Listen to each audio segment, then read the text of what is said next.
तो अब हम एक डिफरेंट चीज़ ट्राई करने की कोशिश करेंगे। इस बार हम एक सेट को दूसरे सेट से सब्ट्रैक्ट करने की कोशिश करेंगे।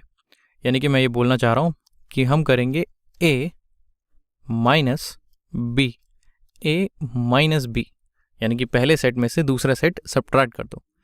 और इसका मतलब ये हुआ कि मैं शुरू करूँगा इस सेट a से, इसके सारे एलिमेंट्स में देखूंगा और उनमें से वो एलिमेंट हटा दूंगा जो सेट b में है।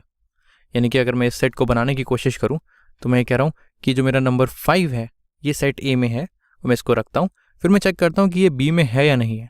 देखता हूँ तो 5 b में नहीं है, तो ये मेरा नंबर रह जाता है।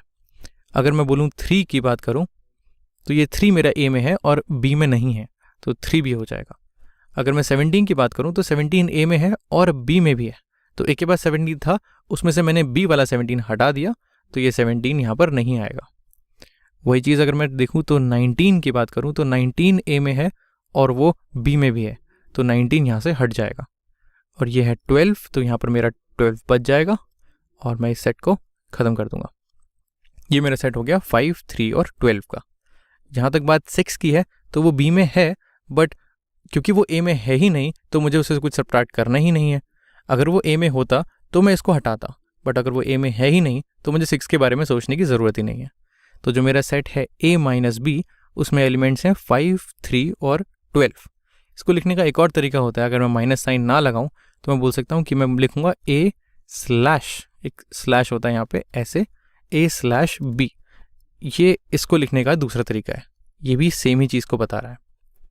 तो जैसे मैंने निकाला a माइनस बी, वैसे ही हम b माइनस ए भी कर सकते हैं। ज़रूरी नहीं है कि एक सेट जिसमें ज़्यादा एलिमेंट्स हों उसी में से तुम सब्ट्रैक्ट करोगे कम एलिमेंट का नंबर। जैसे अगर मैं निकालना चाहूँ b माइनस a, तो इसकी वैल्यू भी आएगी, ये भी एक सेट बनेगा। तो देखते हैं ये कौन सा सेट बनेगा। अगर मैं b से शुरू करूँ तो b में है 17, 19 और 6। ये तीनों नंबर्स यहाँ पे लिख सकता हूँ, बट उसमें से वो हटाने हैं जो a में भी हैं। तो देखा जाए तो 17 a में है तो 17 हट जाएगा, 19 भी a में है तो वो भी हट जाएगा, 6 जो है वो सिर्फ b में है, वो a में नहीं है, तो ये नहीं हटेगा। तो यहाँ पर मैं 6 लिख सकता हूँ। तो ये जो मेरा सेट है इसमें हो जाएगा सिर्फ एक एलिमेंट जो है 6।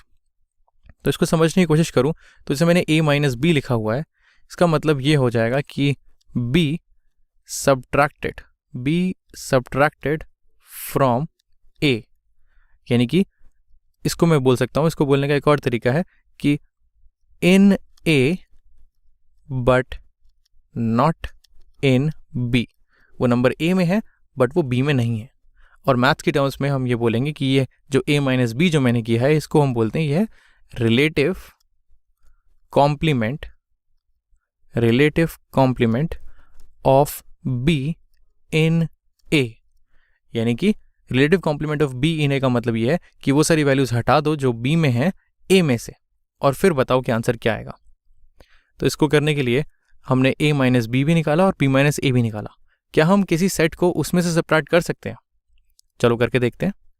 a माइनस ए में अगर निकालना चाहूँ, यानी कि a स्लैश ए अगर मैं निकालना चाहूँ, तो मैं a से शुरू करूँगा जिसमें है 5, 3, 17, 12 और 19, और उसमें से वो सारे हटा दूंगा जो a में है, यानी कि 5, 3, 17, 12 और 19 ये है मैं हटा दूंगा। तो अगर इन दोनों में अगर मैं वहीं से शुरू करता हूँ और वो सारी चीज़ें हटा देता हूँ जो उस सेट में है, तो मेरे पास बचेगा क्या? कुछ भी नहीं। और जब कुछ भी नहीं बचता तो उस सेट को हम बोलते हैं एम्प्टी सेट, क्योंकि वो सेट हो चुका है खाली, तो वह एम्प्टी सेट। और इसको लिखने का तरीका है एक ऐसे फाई करके बना देते हैं हम और बोलते हैं ये मेरा एम्प्टी सेट है। इसका एक और नाम है मैथ्स में, इसको हम बोलते हैं नल सेट। एम्प्टी सेट या नल सेट एक स्पेशल केस ऑफ सेट हुआ जिसमें कोई भी एलिमेंट नहीं होता।